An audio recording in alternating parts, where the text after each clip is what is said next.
Billionaire's baby wouldn't eat anything, until Billionaire saw the black maid shared her milk. A child was slowly dying inside a mansion worth tens of millions of dollars, resting in silence along the frozen shore of Lake Michigan. The little boy refused to eat. Surrounded by the finest doctors money could summon, the son of a billionaire was wasting away day by day. His tiny body was fading.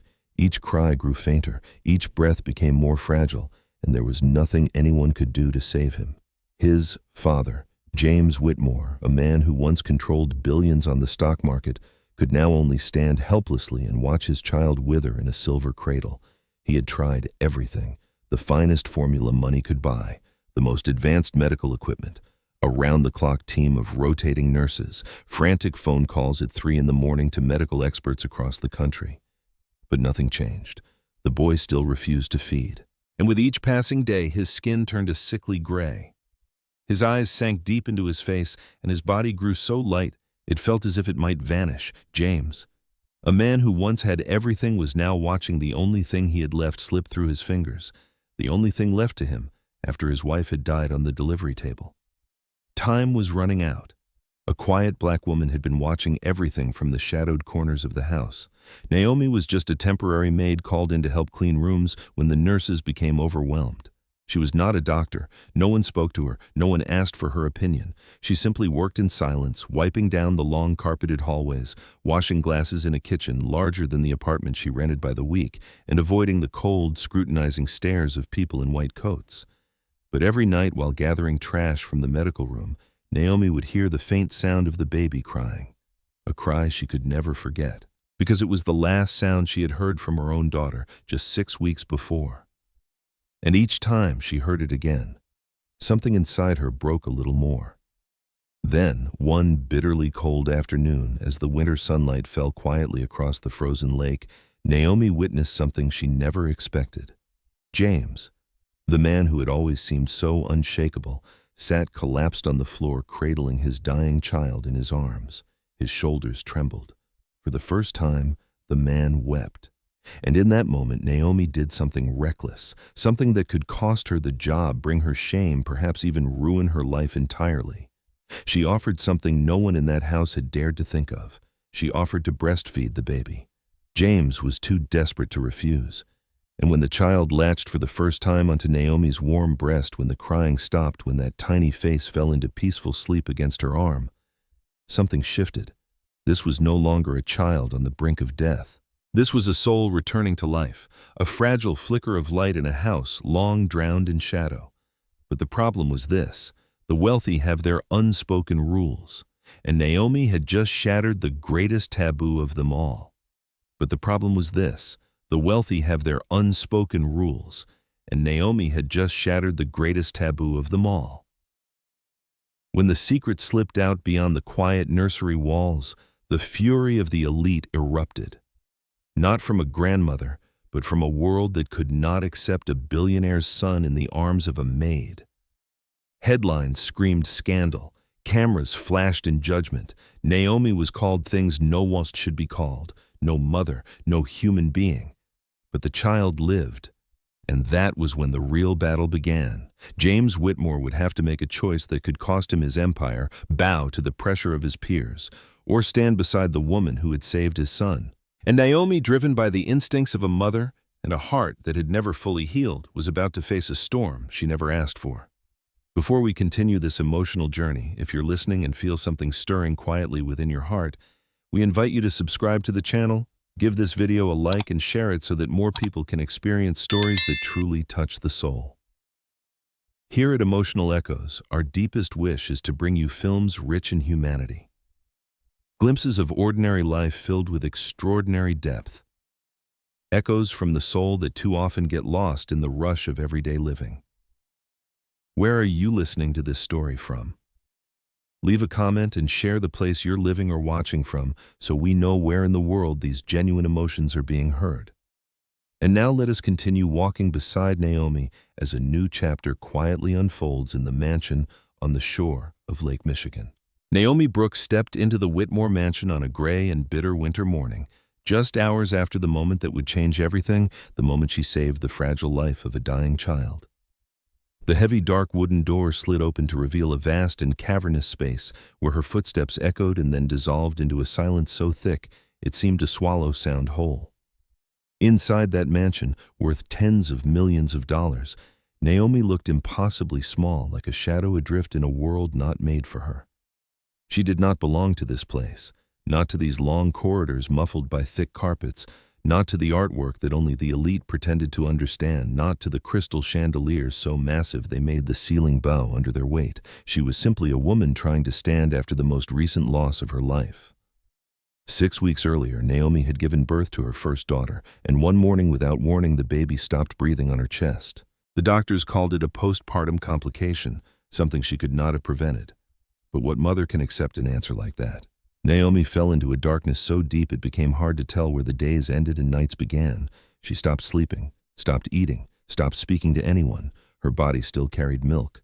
Her breasts still ached, still behaved as if the tiny girl were alive. When she could no longer afford to grieve when the rent on her small rented room came due, Naomi took whatever cleaning job she could find. So when Claire, the housekeeper of the Whitmore estate, called, asking if she could fill in because the medical staff was overwhelmed, Naomi agreed without asking questions. She had no way of knowing that this decision would draw her into the broken heart of a family on the brink of collapse. From her very first step inside, Naomi felt that something was different about this house. It was not like other wealthy homes she had cleaned, where the sounds of daily life still echoed through the halls. The clink of silverware, the hum of distant conversation, the soft whir of cars on the driveway. This house was silent in a way that felt haunted, the silence of places that have seen too much sorrow. On the piano, Naomi noticed a photograph in a silver frame. James was in the picture, a man with kind, quietly sad eyes. Beside him stood a pregnant woman, her hand resting on her belly, her gaze filled with hope. They looked like a family on the edge of something beautiful. Naomi did not know yet that the woman had died in this very house just weeks after that photo was taken. Claire led her down the long, winding halls. Claire, who had worked in the Whitmore household since James was a young man, finding his place in the business world, spoke little. But every word she offered seemed weighed by the knowledge of everything this house had endured. As they neared the medical wing, Naomi heard it, a cry from behind the door. Thin, faint, a sound so delicate it seemed it would shatter if touched. The cry stopped Naomi in her tracks. Her hands trembled, her chest burned, her heart clenched as if someone had reached inside and twisted it tight. It was the same cry she had carried with her through every sleepless night since her daughter's death. Claire turned and saw the change in Naomi's face. She placed a hand on her shoulder so lightly it felt like the passing of air. "That's William the master's son," she said. "He cries all the time but grows weaker every day. They say he won't eat." Naomi swallowed hard against the knot in her throat. She recognized that cry, understood the desperation behind each faint wail. Not everyone could hear the difference, but a mother could. That was not the cry of simple hunger. That was the cry of a child calling out for rescue. Naomi lingered before William's door longer than she should have. She did not enter. She was not allowed to. But in that moment, her pain and the child's pain seemed to speak the same language, and though she could not explain it in words, her heart knew something her mind had yet to catch up to. She was meant to be here. Not by chance, not by coincidence, but for a reason. A reason that only hours later, when James collapsed to the floor and Naomi held the failing child against her chest, would begin to show the full weight of its truth. Naomi did not know why, on that particular morning, her feet had carried her back to stand before the white door of the medical room where the child lay. She had completed her tasks. She should have returned to the laundry area as she always did. But her steps seemed to have a will of their own, drawing her once more to that long hallway, lined with ash-gray carpet, where the pale door stood slightly ajar, as if guarding a secret too fragile for the world to witness. From inside, the crying rose again, softer than the day before, so faint that another person might have mistaken it for the wind slipping through the cracks of a winter window. But Naomi heard it clearly. It was more than a cry. It was broken breathing, a stuttering fight to stay alive, a silent plea from a soul too small to speak in words. She stood there, hand resting against the doorframe, not pushing, not knocking, just listening. In that moment, she was no longer the maid. She was a mother whose child had died but whose instincts had never left her. Her body still carried milk. Her arms still remembered the shape of an infant. Her heart still knew the difference between the cry of hunger and the cry of surrender, between fear and pain, between need and fading away. And the sound coming from behind that door was no longer hunger. It was despair. Naomi bit her lip, steadying her breath so it wouldn't tremble. She knew she wasn't supposed to be there. Someone would ask why she was standing in this hallway, why she hadn't returned to her duties. But she didn't leave. Each time the crying fell silent, her heart pounded harder, afraid it had stopped for good. And when it came again, even weaker than before, something in her broke a little more. In that moment, memories rushed back, the warmth of her daughter's body in her arms. That last thin breath she could not hold on to. She remembered whispering into the silence that if someone, anyone, could have saved her child, she would be forever grateful. And now another child, cheek's hollow voice fading, was waiting for someone to whisper that promise to him. Naomi turned quietly and walked away. But as her footsteps echoed down the hallway, she knew her life would never return to what it had been. She didn't know how or when, but the thread between her and that child had already been tied. And soon it would pull her back again, not only with his cry, but with the calling she had never imagined she would be asked to carry. The next morning, the air inside the Whitmore mansion was as thick as fog curling across the surface of Lake Michigan. Naomi walked softly over the tiled floor, careful not to let her heels echo in a house already too quiet. But it was not the quiet of peace. It was the silence of things breaking apart, of hope fading hour by hour. As she passed the living room, she heard James's voice from upstairs, sharp and urgent, speaking into the phone. His tone was low and cold, but weariness pressed hard behind every word. "I don't care if the doctor is busy or already scheduled. My son hasn't eaten in nearly 3 days. Every time we bring the bottle near, he screams like he's being tortured. And each scream is weaker than the last. He is disappearing right in front of me. I need someone here, now." Naomi stopped at the bottom of the staircase, her heart tightening in her chest. She had seen the red patches on baby William's skin, small signs of irritation, maybe from the formula or from something deeper no doctor had yet discovered. But the ones in white coats only looked at numbers. They recorded blood pressure, logged heartbeats, adjusted formula types according to charts. No one heard the crying, read the look in his eyes, or saw the tremble in his tiny limbs. Naomi knew that sometimes a mother can see what 10 doctors cannot. But she was just the maid. She had no voice in such matters. In the dining room, Claire was preparing coffee. She looked worn, as though she hadn't slept at all. She said nothing, only poured more hot water into the pot and added a 3rd cup to the tray, though there were only 2 adults in the house. Naomi understood. It was for yet another doctor someone knew who would come and go and leave behind another list of treatments that would do nothing. When the distant sound of a car reached them from the drive, Naomi knew someone had arrived. She stood behind the curtain and watched as a woman in a white coat stepped out of a black car. Her face tense, a thick folder in her hands. Minutes later, a soft voice floated down from upstairs, this time female. The doctor was explaining to James that they had tried 4 different formulas, that William might have a sensory disorder interfering with his ability to feed, and that if the situation didn't improve, he would need to be transferred to a medical center where they could insert a feeding tube. Naomi clenched her hands. She wasn't a doctor, but her heart was screaming. You do not place a tube into a baby not even 2 months old, just because no one can figure out why he won't take a bottle. Sometimes the problem isn't the formula. It's how it's being given. When the doctor left, James didn't follow. He stood motionless in the living room, his gaze vacant, as if he were seeing through the walls, through the world. Claire came and placed a cup of coffee on the table near him, waiting for him to say something. But he stayed silent. From across the room, Naomi saw his hand tremble as he picked up the cup. For just a moment their eyes met. She thought he might snap, tell her to go, demand she leave him alone. But he didn't. He only lowered his head as if ashamed of his own helplessness. Naomi turned away, her eyes stinging not from anger or frustration, but from a deeper knowing. She knew that feeling too well. That ache of standing beside your child's bed and realizing that no matter what you do, it will never be enough. That helpless sense of time slipping away like a cruel, unrelenting enemy. She had lived through it already. And now James was living it too. But unlike Naomi, he still had a chance. The baby was still alive. There was still time. They just hadn't found the way. And Naomi, though, still unsure, was beginning to believe that maybe she was the one meant to bring it, not through knowledge printed in textbooks, but through instinct, through a heart still bruised by loss, but full of milk, full of love. She didn't yet know if she had the courage to do what she was beginning to consider, but one thing she knew without a doubt. William could not wait much longer. If no one acted, the child would soon be gone. Gone before anyone realized the chance to save him had been standing quietly in the hallway all along.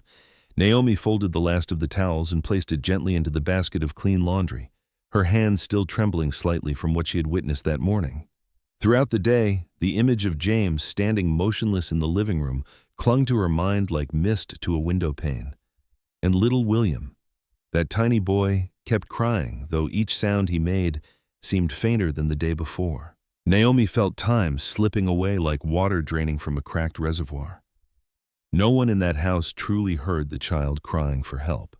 They only listened to the doctors. They only followed the protocols. They were losing him, and no one dared to say it out loud.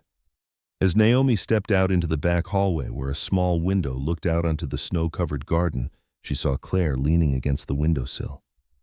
The older woman was holding a cup of coffee, her hands wrapped tightly around the ceramic as if trying to draw warmth from within. It was cold, but not the kind of cold a coat could chase away. It was the kind of chill that settled in your bones when you knew a fragile life was fading just a few steps away. Claire saw Naomi, gave a slight nod, then turned her gaze back to the glass. She assumed Naomi would keep walking, heading toward the supply room, but Naomi stopped. She stood still for a few moments. She didn't know why, but she felt that if she didn't say something today, she might never get another chance. She walked slowly toward Claire, her voice low, barely above a whisper, just loud enough not to be overheard. "William still won't eat, will he?" Claire nodded gently, her eyes fixed on the fogged-up pain. "He's getting weaker. The doctor says it might be oral sensory disorder, but they say so many things. Every one of them has a different diagnosis. None of them have a way to help." Naomi took a deep breath. She hesitated, then spoke softly as though afraid of her own voice. "I had a child once, a daughter, 6 weeks old. She passed not long ago."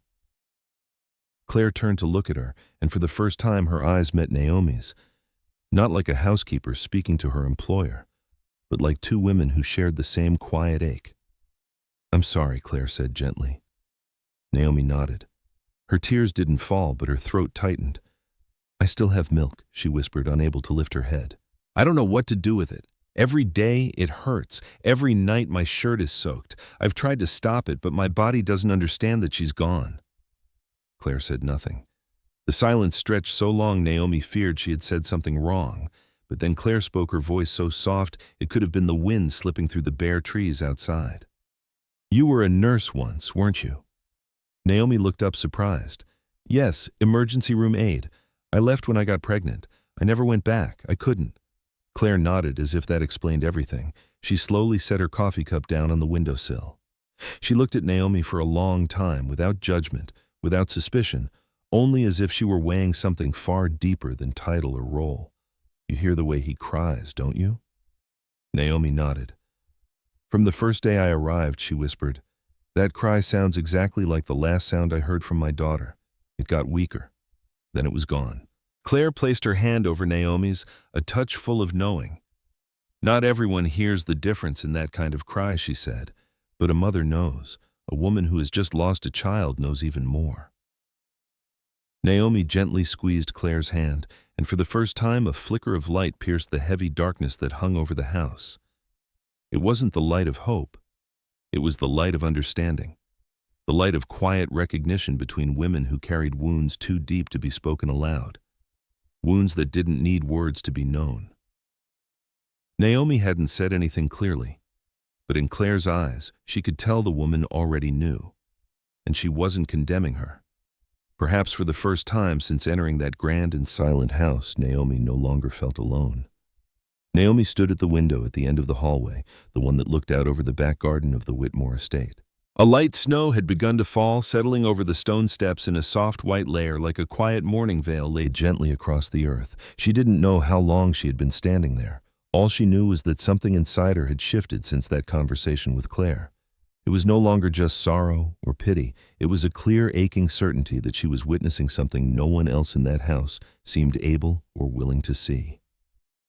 Baby William was not simply refusing to eat. He was turning away from the world.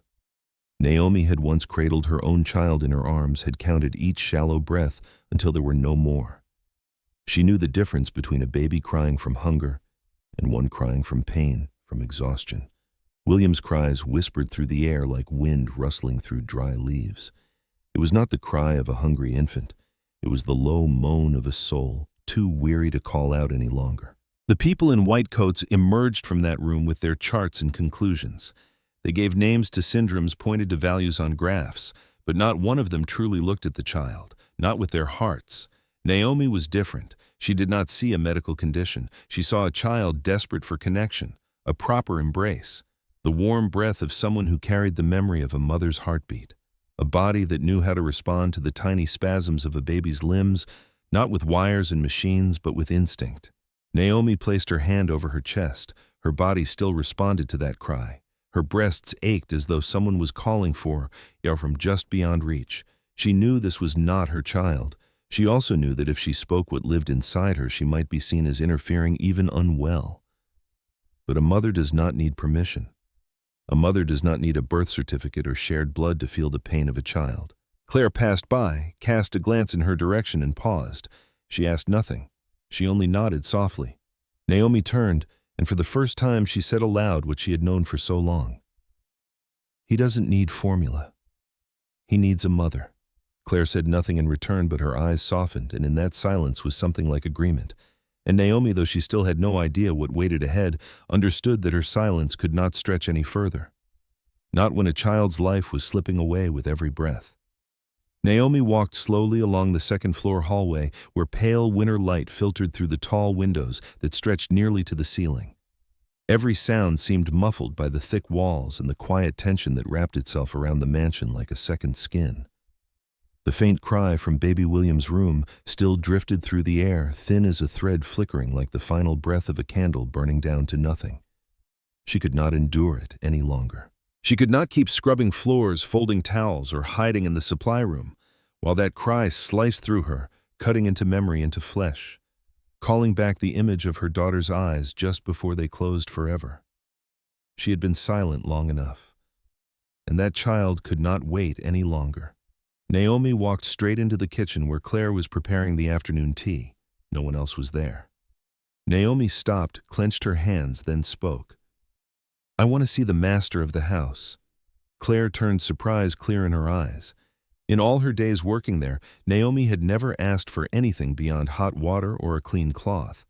But today, she stood upright, her gaze steady, no longer avoiding. Claire did not ask why. She simply set the kettle down and nodded. James is in his study. No one disturbs him when that door is closed. But today, Claire knocked 3 times, then gently pushed open the heavy wooden door. Naomi stepped inside. The room was filled with the scent of old wood and ink. James looked up from behind his desk, his face pale, his eyes sunken from countless sleepless nights. He frowned when he saw her, but said nothing. Naomi stood straight, her hands clasped tightly before her chest, forcing her voice to remain steady. "I am not a doctor. I am not a nurse. I am a cleaner. But I am a mother." She paused, swallowing hard. "And I believe I can help your son." James leaned forward slightly, as if he were not sure he had heard correctly. "I know this sounds strange, and I would not blame you if you asked me to leave this room right now. But I still have milk. My daughter passed away less than 2 months ago. I cannot stop it. My body does not understand. It still produces milk every day, still aches every night." I hear William cry, and Naomi hesitated, then drew a deep breath. "I think he does not need formula. He needs a mother. He needs to nurse, with warmth, with a heartbeat, with instinct." The study fell into a frightening silence. Only the ticking of the wall clock echoed through the room. James remained motionless, his gaze hard, his lips pressed tightly together. Naomi met his eyes without blinking. She had prepared herself for anger, for shouting, or worse, to be thrown out of the house. But he did none of that. He simply looked at her for a long time. Then, at last, he asked, his voice rough as if unused for days. "Are you sure?" Naomi nodded, tears beginning to fall. "I am not doing this to replace anyone. I'm not doing this out of pity for you. I'm doing this because I cannot stand by and watch a child slowly die in front of me when I know I might be able to save him." James leaned back, both hands pressing against his temples. Light from the window fell across his hair, revealing strands of silver woven through the dark brown. He said nothing more. He simply closed his eyes. And in that silence, Naomi knew he was weighing the choice.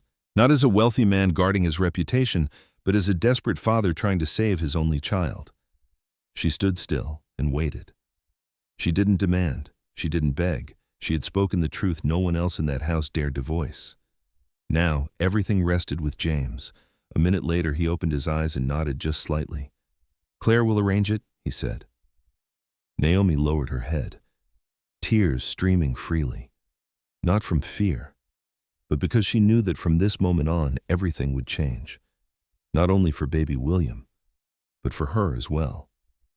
Claire led Naomi along the third-floor hallway where the last small room had finally been cleared and arranged to become the quietest space in the entire house. There were no footsteps echoing behind them, no nurses, no doctors, no watchful eyes or humming machines. Only Naomi, a single armchair, a soft white cloth laid neatly across her lap, and William the tiny boy now drifting toward sleep from sheer exhaustion. Claire lifted him from the crib, her hands careful, her eyes cautious, but without protest. She placed William in Naomi's arms as if handing over something sacred the world had forgotten. Naomi received him with both hands so gently that she hardly dared to breathe. He was light as air. His eyelids closed, his face pale, his fine hair damp with sweat. His little chest rose and fell as though each breath required a battle to be won. Naomi unbuttoned her blouse and pulled the cloth over her shoulder to create a quiet, modest space of privacy. Her hands trembled as she drew him close.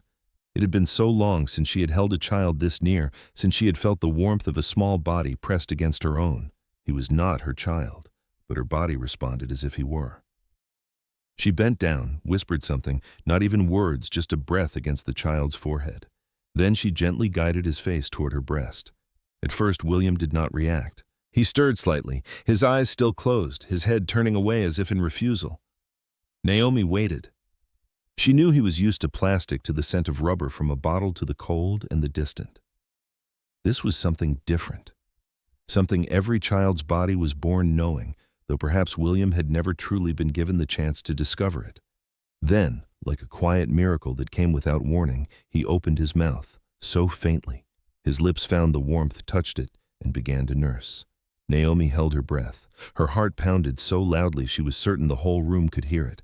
And for the first time since she had stepped into this house, William fed, slowly, unevenly, weakly, as though at any moment he might stop. But he didn't stop. The soft sounds of suckling filled the room, blending with the steady rhythm of his breathing, which was calming now. His tiny hand rested against her chest, trembling slightly, as if reaching out for life itself. 1 minute, then 2. Naomi did not move. She only sat there holding him close, her eyes full of tears. In that moment it felt as if all the pain, all the loss, all the sleepless nights spent alone had found a purpose. She could not save her own child, but now she was saving another. And though that could never fill the emptiness inside her, it gave her something she had not known she could feel again. Life. When William pulled away, he let out a soft sigh and nestled his face into her shoulder, falling asleep. Not the restless sleep of a child worn thin by crying, but a sleep of peace. His chest no longer strained for air. His face no longer pinched with pain. He slept as though he had been returned to a place he had always belonged. Naomi covered him gently, kissed his forehead. She did not sob, but her tears flowed freely down her cheeks. She had not believed this moment would come, had not believed her heart, so shattered it seemed beyond repair, could feel anything like this again. Outside the door, Claire stood in silence. She had witnessed much within these walls, joy and sorrow alike. But this moment she knew would change everything, not only for the child, not only for Naomi, but for James, who did not yet know that a door had just opened, a door he had believed was closed forever on the day his wife drew her final breath.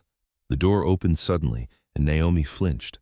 She had just adjusted the cloth draped over her shoulder, and baby William was still sleeping soundly in her arms, his head resting gently against her chest, his small skin tinged with a healthy flush for the first time since she had set foot in the Whitmore estate. James stood in the doorway, his shadow stretching long beneath the pale light filtering through the curtains. His face wasn't angry, but it was taut so tight with tension it seemed frozen in place. His gaze landed on the child nestled against Naomi's breast. He could not look away, as if he were witnessing something both impossible and deeply unsettling.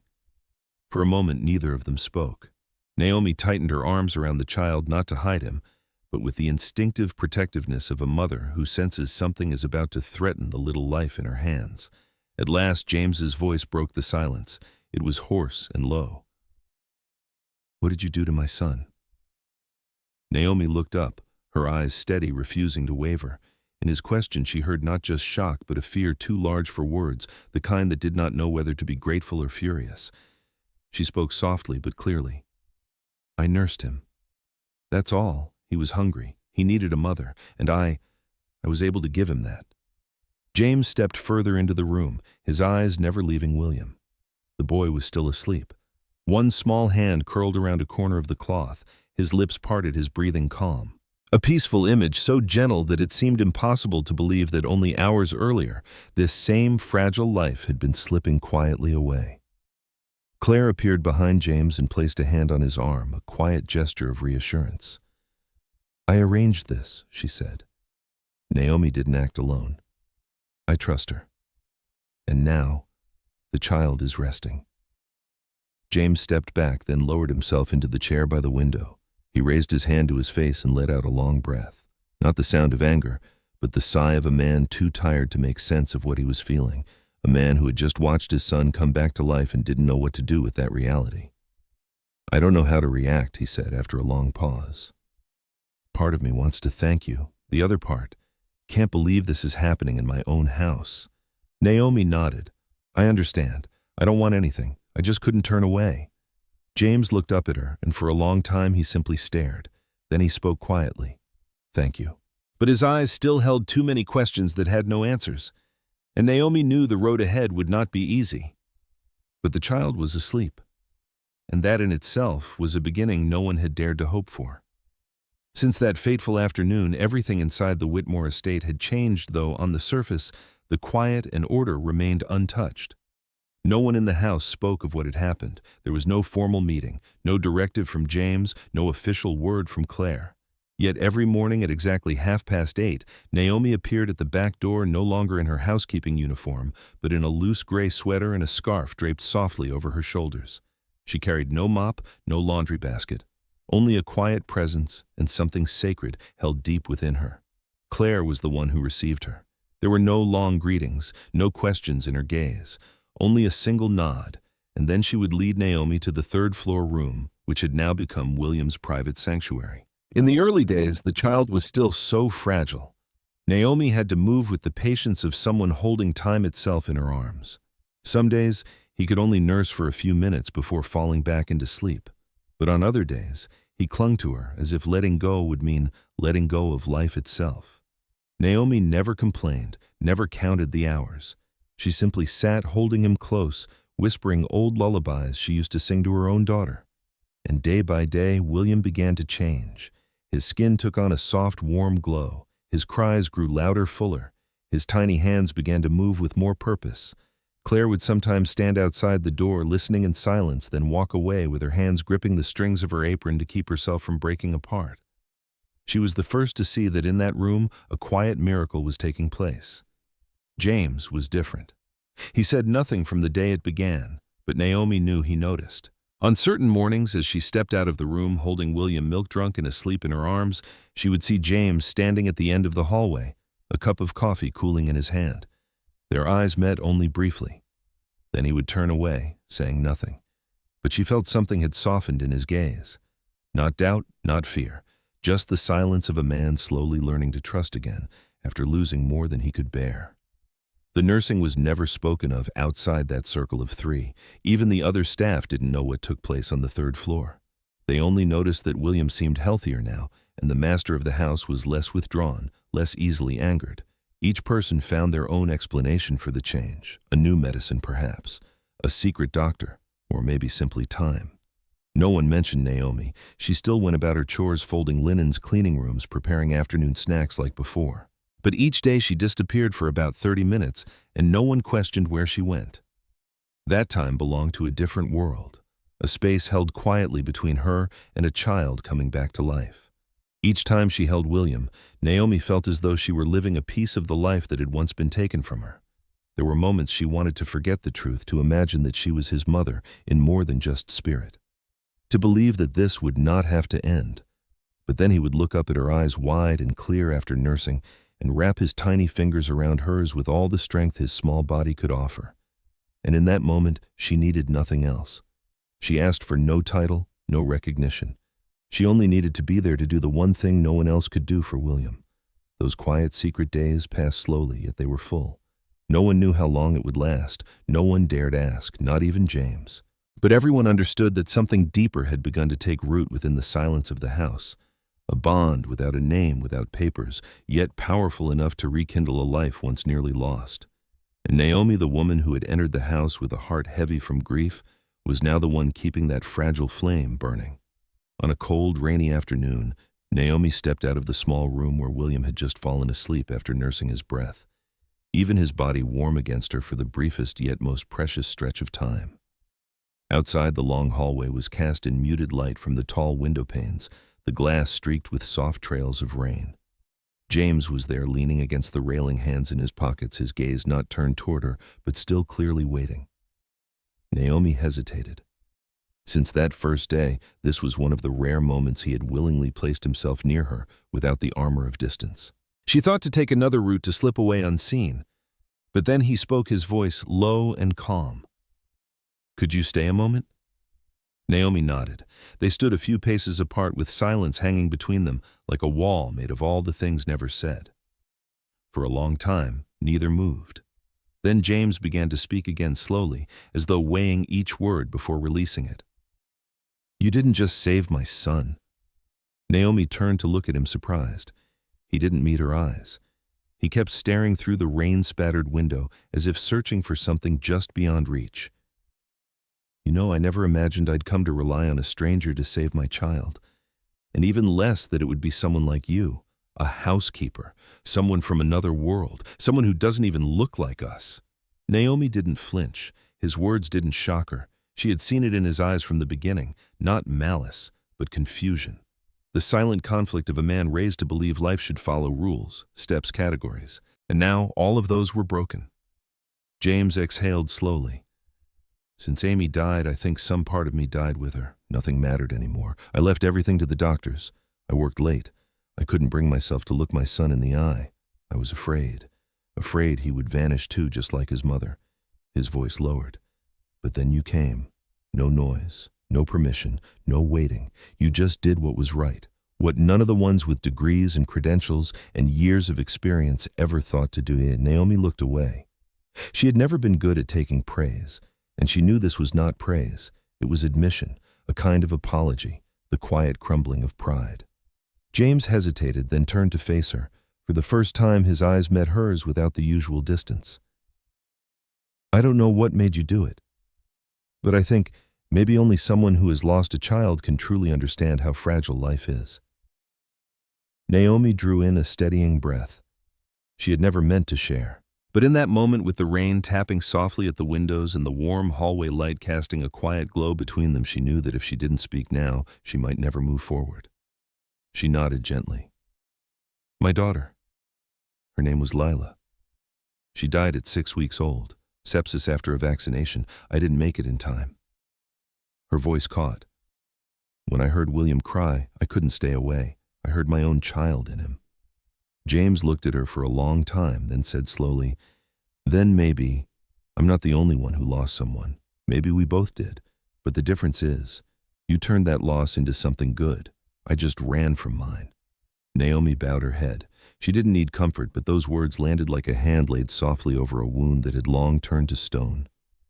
A quiet acknowledgement that her pain wasn't invisible, wasn't small, and most of all, wasn't meaningless. James shifted slightly closer, keeping just enough distance not to push her away. "You saved my son. But maybe you saved me too." Naomi said nothing.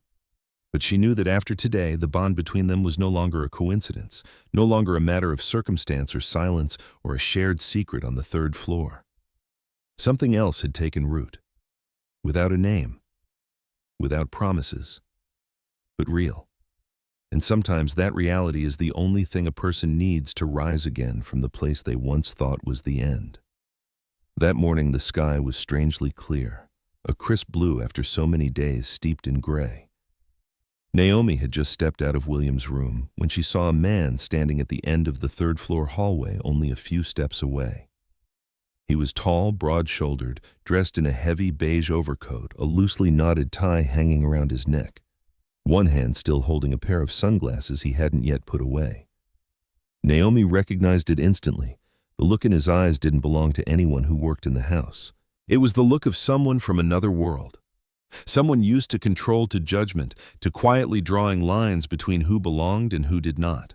The man saw her too. His gaze flicked to the sleeping child in her arms.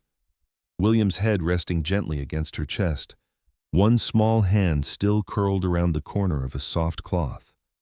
The man's brow furrowed as if he had just witnessed something that should not be. Naomi held the child a little tighter and walked past him quickly without saying a word, her heart thudding in her chest like a drum too close to the surface. There was no conversation, no question spoken aloud, but she knew that look had captured everything. As she disappeared down the staircase that led to the kitchen, the man turned and headed toward the library where James was entertaining a guest. That man was Richard Langford, James's closest friend since their university days, and a major investor in the private fund James had spent years building. James had invited Richard over to discuss financial matters, not expecting the meeting to begin with a question far sharper than any negotiation. Who is that black woman, and why the hell is she holding your son like she's his mother? James froze. For a moment, the air in the room turned thick and heavy. He set his coffee cup down slowly, not answering right away. Richard stepped closer, suspicion sharpening in his eyes. What the hell are you hiding? Do you have any idea what the press would do with this if it got out?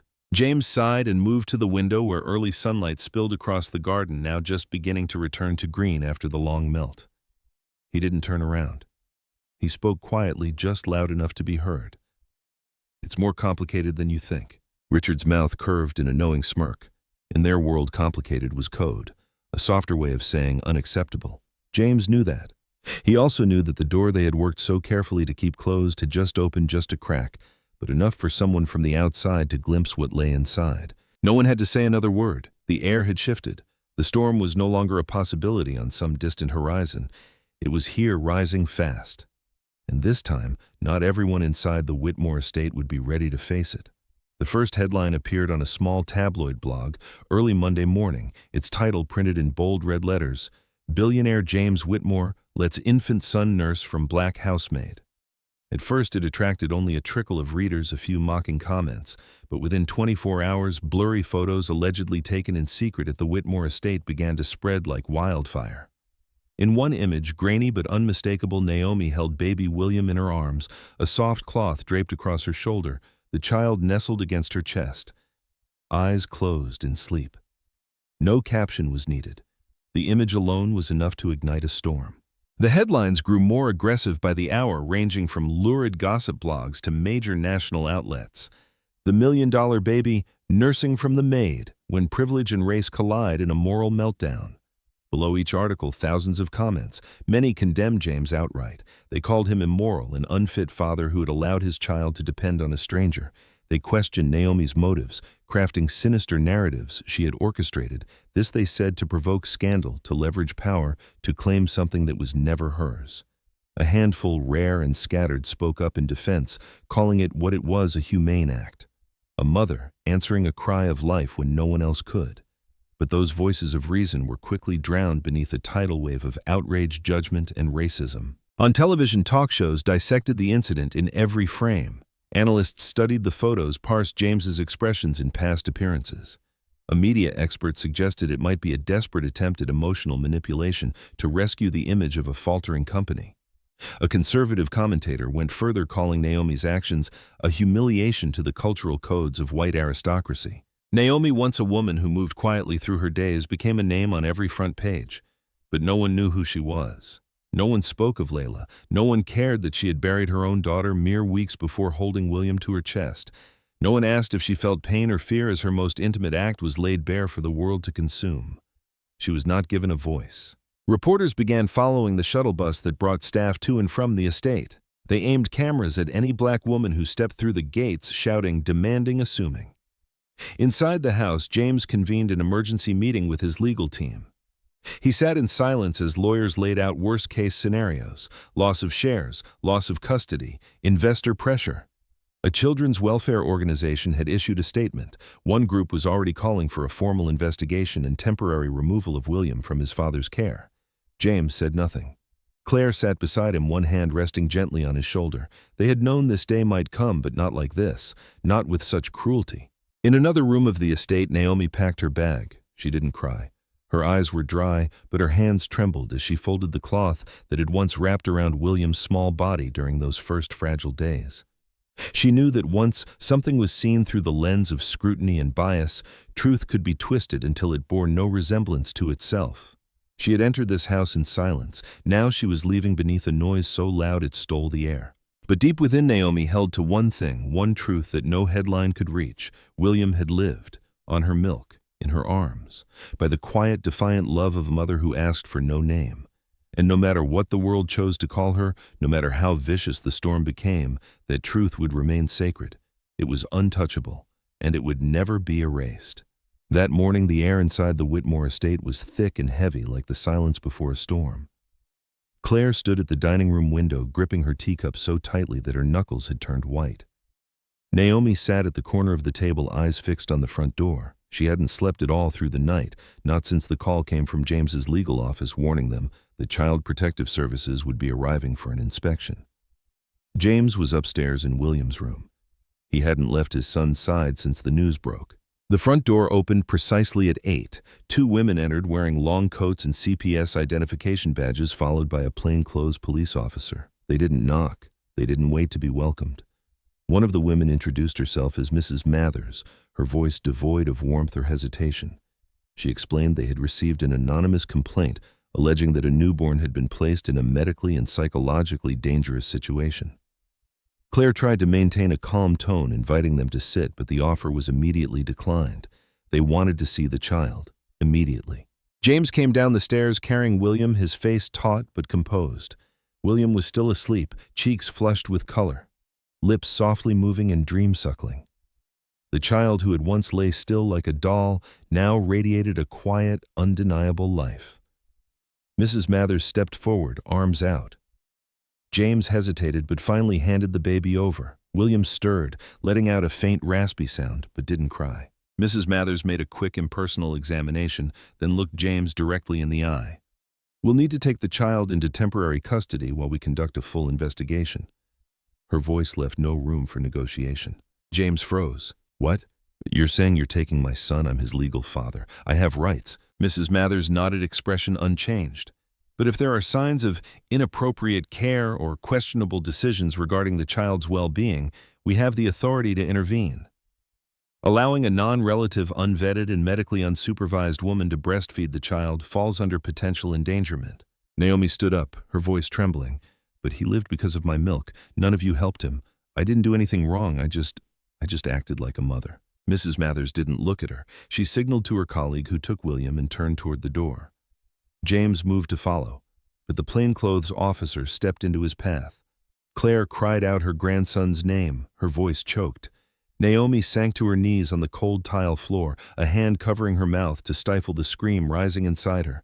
She watched as William, limp with sleep, was carried away like a small wooden figure. He didn't cry. He didn't resist. Only a heavy, aching emptiness followed in his place. When the car door shut and the CPS vehicle pulled away from the gate, the entire house fell into a silence so deep it felt suffocating. James turned back and saw Naomi kneeling at the foot of the stairs. His eyes were no longer guarded or uncertain. They were filled with something raw and bare, helplessness in its purest form. Claire stepped forward and helped Naomi to her feet. "That's enough," she whispered. "We are not going to let it end like this." Naomi said nothing. She looked toward the gate, now closed tight, and felt her heart split open all over again. Losing Layla had been a clean cut, but losing William was a wound that bled every second. Because this time, she hadn't just lost a child. She had lost the fragile hope that doing the right thing would ever be enough. She had given everything to save a life. But in the eyes of the world, she did not hold enough power, enough pedigree, enough skin tone to be forgiven for doing what others hadn't dared. That night, the Whitmore estate was no longer a sanctuary for the living, but a hollow shell wrapped in silence. Naomi sat motionless in an old armchair in the small parlor near the kitchen. The lights were off. She didn't sleep. She no longer cried. Her eyes burned dry as though her last tear had vanished along with her final hope. James had gone upstairs hours ago and hadn't spoken a word since.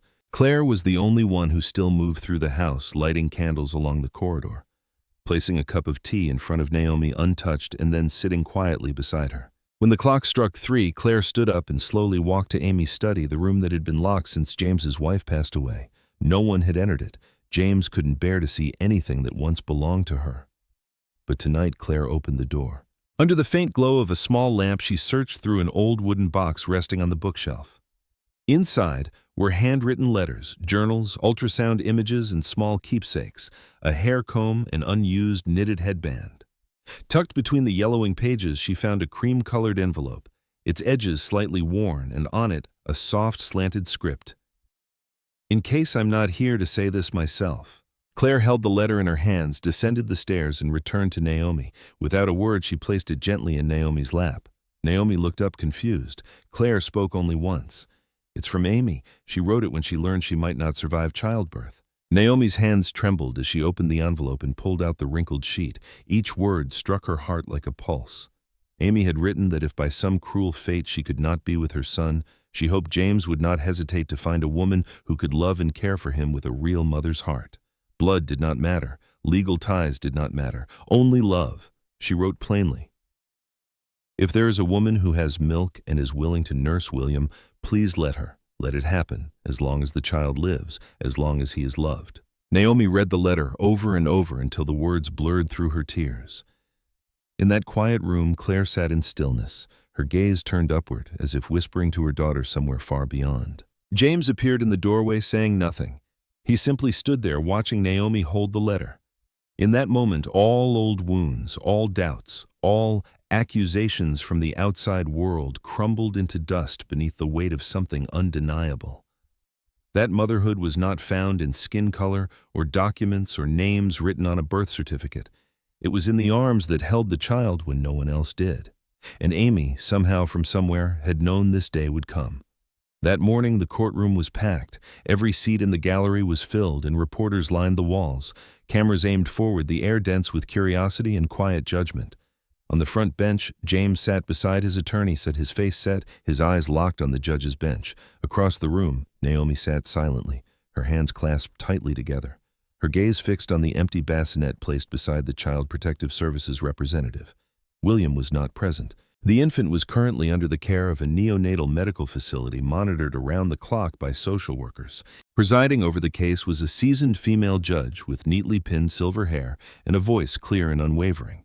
She opened the session with a stern reminder for order, then called on the CPS representative to state the grounds for the agency's intervention and the removal of the child from his legal guardian. A woman in a dark suit rose and began to read from a formal report, asserting that allowing a domestic worker to nurse a newborn without medical supervision posed risks of infection and potential psychological harm. It also, she claimed, raised serious concerns about the father's fitness to care for his child. She concluded with a recommendation: William should remain in temporary care until further investigation. James's lawyer stood to respond. Calm but resolute, he argued that when William refused all other forms of nourishment and his condition was deteriorating rapidly. Naomi's actions were not only compassionate but essential. He presented medical records documenting William's alarming weight loss and his failure to respond to any formula or intervention until Naomi stepped in. Then quietly the attorney presented a handwritten letter. No one in the courtroom had expected it. He stepped forward, handed the envelope to the judge, and asked permission to read its contents aloud. The room fell into a hush so absolute even the clicking cameras stopped. His voice echoed through the stillness, each word cutting cleanly through the heavy air. In the letter, Amy wrote that if she did not survive childbirth, She hoped James would find someone to care for their son, not out of obligation, but with a true mother's heart. She expressed without hesitation her willingness for William to nurse from another woman, no matter how distant, no matter her background, as long as he was fed safe and loved. The lawyer's voice faltered slightly at the final line. I do not need my son to be raised by rules. I need him to be raised by love. Naomi stared down at her trembling hands. Silent tears traced the contours of her cheeks. James clenched his jaw, eyes red, but his posture never wavered. Across the aisle, the prosecution offered no substantial rebuttal. They had no evidence that Naomi had harmed the child. Quite the opposite. Every chart, every report showed that she had saved him when all conventional care had failed. The judge bowed her head for a long moment. The courtroom was still holding its breath. Then she looked up and spoke in a voice both calm and unshakable. The court finds no evidence of harm. The act of nursing by Ms. Naomi was humanitarian in nature, performed in an urgent situation with the implicit consent of the child's legal guardian. William will be returned to his father's care today. A ripple of emotion passed through the room, but no one dared break the silence. Naomi lowered her head, her shoulders trembling as she wept quietly. James looked up at the judge, his eyes filled with something deeper than relief, gratitude stripped of pride. Claire, seated behind them, placed a hand over her heart, whispering thanks to someone who was no longer in the room. The hearing adjourned, but James knew the real battle was not over. In a world ruled by wealth and power, truth was not always the weapon it should be. Still today, love had been allowed to speak, and that voice, fragile though it seemed, had carried further than any accusation. As people began to rise from their seats preparing to leave the courtroom, the judge unexpectedly asked everyone to remain seated. Her voice remained calm, but her eyes told a different story. Something unfinished still lingered in the room. She said that before officially closing the case, she wished to acknowledge a presence that, though absent, had hovered over every word spoken, every moment shared. A witness who could not speak yet, whose voice had shaped the heart of the matter. Amy Whitmore. James bowed his head. Naomi looked up, her hands tightly clasped in her lap. The judge asked the attorney to read Amy's letter once more, not as evidence, but as a testimony. A statement from a mother who, in facing the most devastating possibility, had left behind something stronger than instruction. Love unbound by time. The attorney rose again, unfolding the now familiar page. But this time his voice was not delivering proof. It was lending breath to a woman long gone. Word by word he read carefully and clearly, as though returning her voice to the world for one last moment. Amy wrote that she was aware of the fragility of her condition, that her pregnancy carried risks, and deep down, she had a feeling she might not make it. But instead of letting fear consume her, she chose to write to James, to the child she might never hold. She didn't ask for the best nannies, the most expensive formulas, or the top-tier medical teams. What she asked was simple and yet impossible to fabricate. She asked that if James ever felt overwhelmed, he would not shoulder everything alone. That he would allow a woman, any woman, if her heart was gentle enough, if her arms were kind enough, to hold William and care for him with a mother's instinct. Even without blood, even without name. She wrote clearly that if her child needed breast milk and could not take a bottle, James must set aside pride and prejudice. That life, she said, doesn't always arrive through what we expect, but through what we are brave enough to accept. Naomi lifted a trembling hand to her mouth. Her shoulders shook, tears flowing freely now, without resistance. The room fell silent. The judge closed her eyes for a few moments, as if listening to the echo of a gentle spirit. Then she turned to Naomi, her voice low, softened by something deeply human. You are not a housemaid who crossed a line. You are someone who heard the cry of a child the world no longer heard. You didn't nurse him to claim motherhood. You nursed him because your heart would not let you turn away. And today, this letter is the clearest testimony we've received, not just of what happened, but of what was right. James turned toward Naomi. His eyes, once shadowed by doubt and guilt, were now clear. There was no longer distance or shame or pride. Only the quiet understanding between two people who had walked through fire to save a life. Outside, the media waited, ready to seize on scandal. But inside the courtroom, the narrative had been rewritten. Not by verdict, but by the voice of love left behind by a mother who never got to raise her child. And it was that silence, the one that followed her words, that spoke louder than any defense the law had ever known. That afternoon, the car from Child Protective Services came to a quiet stop in front of the Whitmore estate. There were no crowds, no flashing cameras, only the soft wind of early autumn stirring the leaves on trees already beginning to turn. James stepped forward slowly, deliberately, his hands trembling as the social worker placed William back into his arms. The baby opened his eyes, stirred gently, then nuzzled into his father's chest as if he had never been gone. Behind the front door, Naomi stood without stepping out, watching through the glass pane. She smiled, a quiet, reverent smile, as if afraid to disturb the sacredness of what had just been restored. Claire came to her side and took her hand, squeezing it tightly. It felt like a circle closing. But with its closure came the quiet sound of another door locking gently behind it. James carried his son back into the house. He said nothing. His eyes met Naomi's. The two of them stood there silent, sharing a long gaze that required neither gratitude nor explanation. Some things had already been spoken in tears and presence, in unwavering acts that needed no permission. Later, as William slept peacefully in the arms of the woman who had become in every way that mattered, his second mother, James knew a decision was waiting, and it would not be an easy one. The next day, James asked Naomi to meet him in the study. He did not meet her eyes when he began to speak, because what he had to say was unlike any conversation they had ever shared.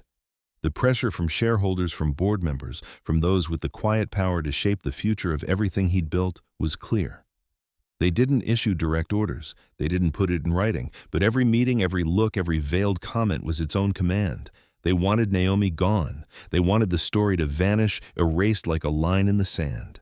Naomi sat quietly for a long time after he finished. She didn't cry. She didn't argue. She only nodded, then said softly, "I understand." She left on a day filled with sunlight. There were no suitcases, no belongings, only a small canvas bag slung over her shoulder carrying Amy's letter, a photograph of newborn William, and the soft cloth she had once wrapped around the child when he still fit entirely within her arms. William didn't know that the woman who had held him through the darkest days had just stepped out of his life. He slept soundly, safe and warm, untouched by the weight of everything that had unfolded around him. But Naomi knew. And she chose to walk away, not out of defeat, but because love sometimes asks us to let go. This parting was not a failure. It was the price of having loved deeply in a world that still mistrusts quiet goodness. But sometimes the people who enter our lives are not meant to stay. They come to save one fleeting, fragile moment, and then they go carrying a piece of our heart we didn't even know we had given. That morning, the sky over Lake Forest looked as if someone had gently brushed it with slow, drifting strokes of white cloud. The crisp air of early spring carried the scent of fresh earth, and in the breeze the faint sweetness of magnolia blossoms opening after a long, quiet winter. Naomi stepped through the gates of the Whitmore estate for the last time, her low heels brushing against the familiar stone path, each step weighted with memory. Claire waited for her at the top of the steps, her eyes warm and kind, yet filled with something words couldn't hold. Inside the entryway, James stood holding William in his arms. The child had grown, his skin now pink with health, his eyes clear and bright like morning dew. When he saw Naomi, he reached out with a joyful murmur, recognizing the warmth that had once been his world. No one said a word. James gently placed him into Naomi's arms. She held him as if it were only yesterday that she had last done so. His breath against her chest was light and steady. Naomi sat in the wicker chair by the window where the early sun spilled into the room like a quiet blessing. She unbuttoned her blouse, drew a soft cloth across her shoulder, and cradled William in that familiar position. The child found her warmth latch gently and began to nurse slowly and naturally, as if there had never been any time between them. In that moment, time stood still. Naomi did not think of tomorrow. She did not recall the accusations or the headlines. She no longer saw the boundary between white and black, between servant and master. She saw only a child returning to where he belonged and a mother's heart that had never truly left. James stood silently. Claire turned away, wiping at her eyes with the edge of her hand. And in that sunlit room, Naomi nursed William one last time. There was no rush, no regret, only the fullness of a quiet farewell, every drop of milk carrying a wish for peace, for safety, for a life filled with gentleness. When William finally fell asleep in her arms, Naomi smoothed back his silk-soft hair and pressed a kiss to his brow. She wrapped him in the small beige blanket, the same one Claire had handed her the very first time the child fed. James stepped forward, then saying nothing at first. In his hands was a small hand-wrapped box in deep green paper. He placed it into hers, his voice steady and low. "This is a gift from our family, not repayment, but something to help you forward."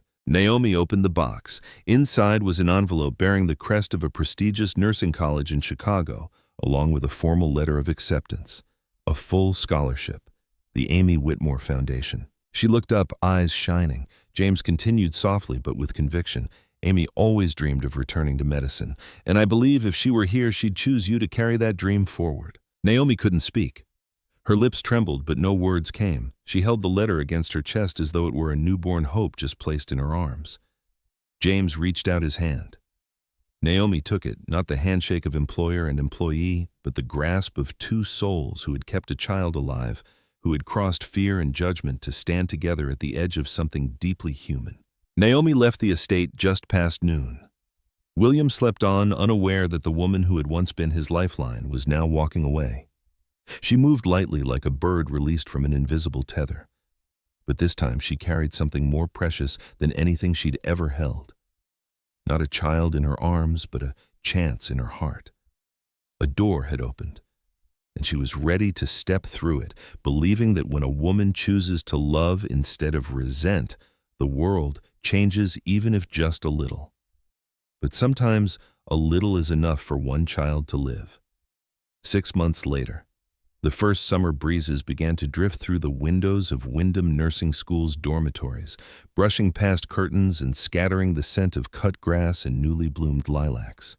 In a brightly lit classroom during the late afternoon, Naomi sat quietly at her desk, focused on the lecture unfolding at the front of the room. Before her lay a thick textbook filled with clinical terms, a worn ballpoint pen, and a small weathered photograph encased in a sheet of clear plastic. It was a photo of the first time she held William in her arms, his tiny mouth latched to her breast, his hands clutching her shirt as if clinging to life itself. No one in the class knew she had once been a housemaid. No one knew she had stood at the intersection of scandal and compassion. But Naomi didn't need them to know. For her, simply being here, learning how to save lives with knowledge, with skill, and with heart, was enough.